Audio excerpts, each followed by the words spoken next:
Well, hello. All right. So we're here with Will Ramos of the Lorna Shore ahead of their big Australian New Zealand headlining tour in October, bringing out Whitechapel and Acacia Strain, full month tour, almost 2 weeks.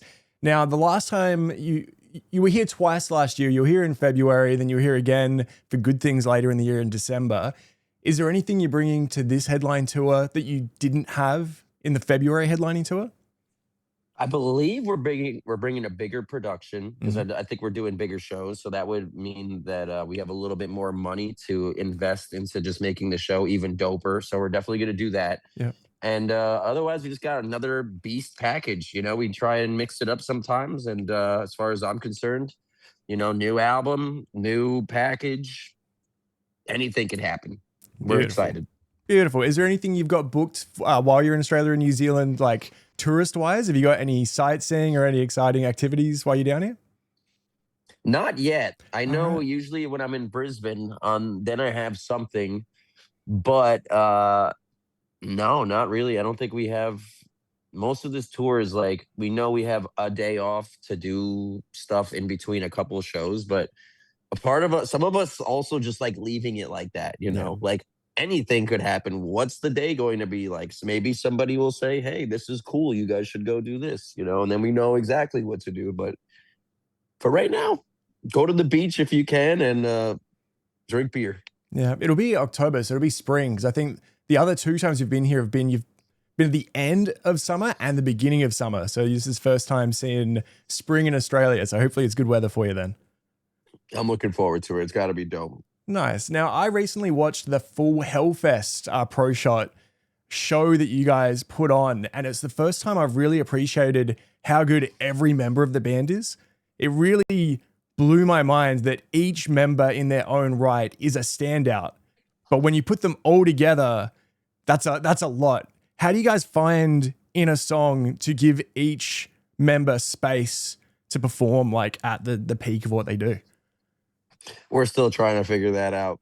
Yeah. We have a guy, Adam writes a lot of riffs. That's like pretty much he lays down the floor plans of everything. And then after we got all the riffs, we kind of just move things around. And then Austin comes in and he drops his drums on it. Mo comes in, he drops his things in it. I do the same thing. And every time I do vocal stuff, especially on this new album, I try to give space when there needs to be rather than just dumping a shitload of vocals. I love doing that in the past, but it makes the shows really difficult. Oh yeah. So I was like, let's find ways where we could pull back a little bit. And honestly, pulling back it almost helps the song because it allows those other instruments to shine. I think everybody's doing a little bit of that in their own way.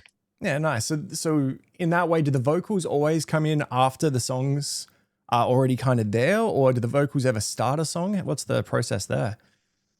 Vocals haven't started a song yet. One day Interesting. we'll be like, "Oh, this is down," and we would love to try it, but writing is very tricky in the band for sure. A lot of opinions that just, sometimes it gets really chaotic. So as far as I'm concerned, the only way we've ever really done it in the past is how I said it before. Adam dumps a whole bunch of stuff, we put it together, and then we add our own little sprinkles on top of it.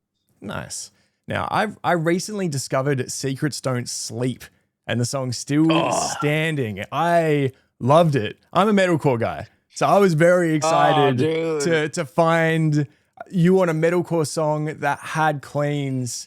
What were you listening to at that time? Was that your genre at the time when you were in? Hell yeah. Yeah. What bands Yeah, I used were to you listen into to at the time? a lot of like Bless the Fall, Yes. old AFI, Bullet for My Valentine. Jamie's Elsewhere was one of my Oh, favorite fucking bands yes, ever. dude. Yeah. Like I'm talking like the Wolves. Which one is it? What's the album that has Seasons on it? Is that the album with just like the soldier standing on his own on the cover? I loved that No, one. No, oh, I think it's before the that. one.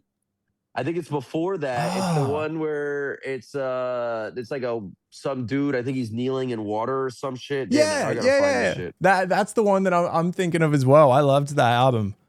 That was That was my shit, dude.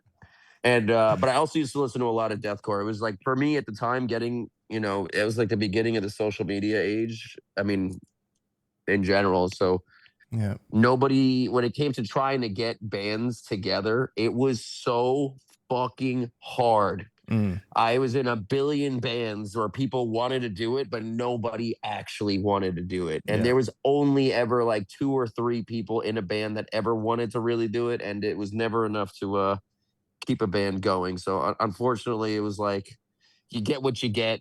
You go on Craigslist, you do some dumb YouTube bullshit. You hope Yeah. somebody hits you up one day. And then one day I found these dudes who didn't live too far from me and they were like, "We only want to make a metalcore band." And I was like, "You know what? I also listen to metalcore too. Let's try it." And then that's how we ended up in Secrets Don't Sleep. Oh, I like the vocals have changed so much from then as well. I was, because now you are Oh you yeah. are the vocal, like the vocalist, the first name people think of when you come to deathcore vocals. So at that time, when you were in a metalcore band doing those vocals, who were you aspiring to when you started expanding what you were doing? Like, who were you listening to that kind of gave you the idea to go beyond? Honestly, I couldn't even tell you because I listened to every fucking band ever back then, and I wanted to copy everybody. Yeah. I wanted I wanted to learn what my goal when I was younger was learn what every vocalist is doing and then try and do my own version of it. Because in my mind, I was like, that's what's gonna make me a better vocalist. And then people are gonna start listening to my music and blah blah blah. And then realistically, you find out that that is not the solution at all. And there's a lot of bands that do considerably less and still are on top of everything. And I'm like, looking back at it all, I'm happy I did that. I wouldn't be where I am now without it. But there was countless bands. I remember I used to listen to. I don't even know if I listened to Infant Annihilator back then, but I used to listen to a lot of Job for a Cowboy, Yeah. Suicide Silence, Rings of Saturn, Yeah. all deathcore shit. Like I'm thinking about all my. I have these covers on YouTube that like I had to take down because they just look so bad. Like they look like shit. When you say, And those are like all the bands that yeah, Bless the Fall. There yeah. you go. It's another one. Hygienia back in the day, I think that was my favorite Bless the Fall song. When that video dropped, I feel like that blew up in the scene for us. I'm pretty sure that was the name of that one. I love that. Is there anything you're working on now vocally that you can't do yet? Is there anything that you're like, oh, I've got an idea, that you... I always have a billion ideas. I never know if which ones are actually going to come to light. So Yeah. we don't know until we're actually in the studio writing stuff because you can write something and then you're like, oh, this is a happy song. I feel good. But then you get the song and you're like, oh, this is a heavy song. And you're like, yep, maybe you can't use this one Yeah. on this album. And then you just throw it away and you grab a different song. So All right. I can't say for sure, but we're trying. This next album's gonna be beast. Yeah. Whenever we start working on it. Nice. The pig squeal moment in Hellfire, the biggest viral moment that kind of launched you guys into another stratosphere recently. How did that come about? Did you already have that in the chamber or did that happen in the studio? How did that moment kind of come out? That happened in the studio for sure. I was listening to a lot of Infant Annihilator back in the day. I love Dickie Allen's vocals. Whatever he does is like always like as a vocalist, I would look at him and say, what he was doing in that band was insane. I know a lot of patterns and stuff were written by other people in the band, but just like the full execution of everything is like I've never heard a vocalist that does that stuff like that. And so I was like, this is really cool. Yeah. Let's do that. And then now we were in the studio, we were just writing a bunch of bullshit and doing our thing to the Hellfire. And at the time, I didn't know because I was still fresh to the band. I was like very like, I'm like, this is my first time with the band, and they just kind of want me to start doing all this shit, and I don't know what the fuck I'm doing, and I kind of know what I'm doing because I've been doing this for a while, but like, I don't want it to think I suck, and so I was just like, I'll do whatever y'all pretty much want me to do. Like, I have these song ideas, but if you guys want to, I didn't have that full confidence pretty much that I have now, and at the time we were like, here's this one part, and I was literally listening to it. I was like, what am I supposed to do with Yeah. this? There's no sound Yeah. at all Giant for pause. a long time. Yeah. And they were just like, I don't know, dude, just fucking channel your inner favorite vocalist. And I was like, all right, Dickie Allen. Yep. And I was like, let's just try it. Let's do this one thing that I remember hearing. And I was like, this is really cool. And it was that part. And then we did it. I did it once. And I was like, and I remember I recorded it and I was like, honestly, that wasn't it. I was like, this was Mm, bad. And I don't think we should use it. I think we should just come up with something else because I feel like it's too Dickie Allen-y, you know? mm. And the band was like, no, this is it, That was the one. dude, Yeah. let's go. And I was just like, okay. You know, like, again, like I just wanted to be on everyone's good side. So it's like, fuck it, let's run it. I didn't know what the hell was going to happen. And then we ran it, and the song came out, and then people were like, "Hell yeah, this song's really good." And I'm just like, it's Nice. crazy. It's nothing that it hasn't been done already, but I'm stoked that people are, stoked with it, I Yeah. guess. Well, I guess you guys, in a lot of ways, if my stuff all crashes, my fan and my PC's gone mental for some reason down there. So we'll see what happens there. But All right. yeah, I was just thinking as well. Periphery's new album, Power White Dots, just come out. There's only one feature on the album. How did that come about? How did you end up being the feature on Subhuman on the new Periphery? Oh, I love Spencer. He's fucking awesome. Him and I remember I met him years ago on some US tour. It may have been, I think it was after Chaos and Carnage. It wasn't the first tour that we did in the US, but I remember he came to one of our shows. I guess he lives in Las Vegas.